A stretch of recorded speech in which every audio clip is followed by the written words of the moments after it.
अगर आप अपने क्रेडिट को रिस्पॉन्सिबली मैनेज करना चाहते हैं तो उसके लिए हम कुछ आपके पास टिप लेकर आए हैं। जब आपको पहला अपना क्रेडिट कार्ड मिलता है उस समय ऐसा लगता है कि हम उसको जाकर कहीं भी स्पेंड कर सकते हैं, किसी चीज जैसे लेने की हमारी इच्छा काफी लंबे समय से थी, वो इच्छा हम अपनी पूरी कर सकते हैं। लेकिन इस बात को ध्यान रखना बहुत ही इंपॉर्टेंट है कि हालांकि क्रेडिट से आप परचेज तो कर सकते हैं, लेकिन उसे अफोर्ड कर पाना वह एक अपने आप में बड़ा क्वेश्चन है और वो ज्यादा इंपॉर्टेंट क्वेश्चन है। जिस तरह से आप अपने क्रेडिट को यूज करते हैं वह आपके फिनेंशियल लाइफ के लिए पर एक काफी बड़ा असर डाल सकता है। और यहां तक कि भविष्य में अगर आप लोन अप्लाई करना चाहते हैं तो उसके लिए यह बात काफी इंपॉर्टेंट होगी। तो सबसे अहम बात यह है कि क्रेडिट आपके पक्ष में वर्क करे, उसके लिए हमें उसे रिस्पॉन्सिबली मैनेज करना पड़ेगा। इसके लिए यानी क्रेडिट को रिस्पॉन्सिबली मैनेज करने के लिए कुछ टिप्स आपके सामने लेकर आया हूं। पहली बात यह है कि live with in your means, यानी जितनी आपकी हैसियत है उसके हिसाब से ही अपने क्रेडिट को यूज करें। This is the number one rule in successful personal finance और क्रेडिट मैनेजमेंट में। आपको यह बात सुनिश्चित करना है कि आप जो बाय कर रहे हैं उसे आप अफोर्ड भी कर सकते हैं। क्रेडिट कार्ड में बाय करने के पहले आप इस बात का अच्छे से एनालिसिस कर लें कि आप जो खरीदने जा रहे हैं उसे आप अफोर्ड प्रॉपर्ली कर पाएंगे और यह आपके फिनेंसेस पर बहुत ज्यादा असर नहीं डालेगा। दूसरी बात यह है कि अपनी स्पेंडिंग को ट्रैक करें। कई बार हमें इस बात का ख्याल नहीं होता कि हम अपने पैसे पैसे को कहां पर खर्च कर रहे हैं। अगर आप इस ट्रैकिंग को स्टार्ट करते हैं, इस तरह से आप अपने खर्च के हैबिट्स को अच्छे से जान पाएंगे और साथ में इस बात का ध्यान रखेंगे कि आप अपने अकाउंट को ज्यादा प्रेशर नहीं डाल रहे हैं। क्रेडिट कार्ड को ट्रैक करना काफी आसान भी है। यहां तक कि जो आजकल ऑनलाइन रिपोर्ट आते हैं उसे आप ही अपने स्पेंड को एनालाइज कर सकते हैं। तीसरी बात है, आपको अपने मनी के लिए एक प्लान लेकर चलना पड़ेगा। आपको अपने क्रेडिट कार्ड के लिए भी एक प्लान लेकर चलना पड़ेगा, जिससे ही आप फिनांस के अन्य भागों के लिए बजट करते हैं वैसे। इससे आपको मदद मिलेगी कि क्रेडिट कार्ड के बैलेंस को कम रखने में और आपको डेट से बहुत ज्यादा असर न पड़ने के लिए। अगली बात है ऑन टाइम पेमेंट करना। ये काफी इंपॉर्टेंट फैक्टर है आपके क्रेडिट स्कोर को बनाने में। अगर आप अपने पेमेंट को मिस करते हैं या फिर आप बार बार लेट हो रहे हैं, इससे आपका जो स्कोर है वो डेफिनेटली अफेक्टेड हो जाएगा। और इसका मतलब ये है कि आपको क्रेडिट कार्ड के लिए ज्यादा फीस देनी पड़ेगी, आपका क्रेडिट स्कोर लो हो जाएगा और इंटरेस्ट रेट भी हाई मिलेगा। चौथी बात यह है कि आपको अपना डेट लेवल कम रखना है।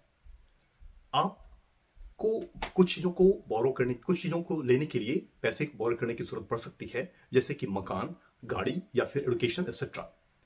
लेकिन यह इंपॉर्टेंट है कि आप उतना ही बोरो करें जितनी की आपको जरूरत है और उससे ज्यादा ना करें, और जिस पर्पस के लिए आपने बोरो किया उस पर्पस के लिए ही यूज करें। होना तो यह चाहिए कि आपका जो मंथली इनकम है उसका 36% से ज्यादा आपका क्रेडिट नहीं होना चाहिए। अगली बात है कि आप जो पुराने अकाउंट हैं उसको क्लोज ना करें। आपकी क्रेडिट हिस्ट्री का कितना लेंथ रहा है वो भी काफी इंपॉर्टेंट है। जो लॉन्गर क्रेडिट हिस्ट्री है उससे आपको अपने क्रेडिट स्कोर को बढ़ाने में मदद मिलती है और इससे लेंडर को एहसास होता है कि आप ज्यादा रिस्पॉन्सिबल हैं। आपका जो क्रेडिट मैनेजमेंट है उसका एक ऑब्जेक्टिव यह डेफिनेटली होना चाहिए कि अपने स्कोर को समय के साथ में बढ़ाते जाएं। अगली बात यह है कि क्रेडिट के डिफरेंट अकाउंट्स को आप लेकर चलें। एक जो फैक्टर लेंडर्स सोचते हैं आपको क्रेडिट देने के पहले में कि आपके अकाउंट्स का जो है वो मिक्स कैसा है। इंस्टॉलमेंट अकाउंट और रिवॉल्विंग अकाउंट ये दो तरह के अकाउंट होते हैं और आइडियली आपके जो क्रेडिट मिक्स है उसमें दोनों चीज होनी चाहिए। तो इंस्टॉलमेंट अकाउंट वो अकाउंट होते हैं जैसे मोर्गेज और कार लोन्स, जहां पर आपने एक फिक्स्ड अमाउंट का लोन लिया और उससे एक पीरियड के दरमियान एक फिक्स्ड अमाउंट या एक वेरिएबल अमाउंट के तौर पर आप चुकाते जा रहे हैं। दूसरी बात, जो रिवॉल्विंग अकाउंट है वो क्रेडिट कार्ड की तरह होता है, जैसे इसमें कि आपको एक क्रेडिट का लिमिट दिया गया और आप उस लिमिट के अंदर रह करके और जो उसका मिनिमम पेमेंट है उसको आप करते जा रहे हैं या फिर आइडियली आप पूरे अमाउंट को पे करते जा रहे हैं। तो आपका जो क्रेडिट है उसमें दोनों का मिक्स होना चाहिए।